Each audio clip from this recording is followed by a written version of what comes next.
Welcome back to another video. ఈరోజు morning మా కార్ఖానాలో కాజా పిండి ఎలా కలుపుతున్నారో చూపిస్తున్నాను రండి.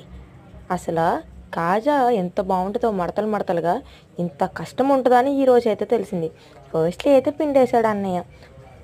దాన్ని చూసారా ఎంత నీట్గా సర్కిల్గా చేశాడో. అందులో నూనె, దానికి కావాల్సినవి అన్నీ వేసి నీట్గా కలిపి, నేను ఫాస్ట్ ఫార్వర్డ్ పెట్టాను అనుకోండి, అన్నయ్య ఫాస్ట్గా ఏం కలపట్లేదు, నీట్గా దాన్ని అలా అలా అలా అలా అనుకుంటూ నీట్గా కలిపాడు. దాన్ని రుద్దే పద్ధతి చూస్తే నాకు మడత కాజా తినాలంటే భయం వేసింది. అంత కష్టంగా రుద్దుతున్నాడండి పాపు. అంత ఫోర్స్ పెట్టి రుద్దితే కానీ ఒక మడత కాజా రెడీ అవ్వదంట. కానీ మనము తిన్న వెంటనే చెప్తాం, బాగాలేదు, పాకం ఎక్కువైందని. ఈ రోజు నుంచి మడత కాజా ఫేవరెట్ అయిపోయింది అనుకోండి నాకు. దాన్ని ఇలా నొక్కి నొక్కి నొక్కి నొక్కి పిండి చేసి దాన్ని అలా పక్కన పెట్టాడమ్మా. సరే, మీలో ఎంతమందికి మడత కాజా అంటే ఇష్టం కామెంట్ చేయండి.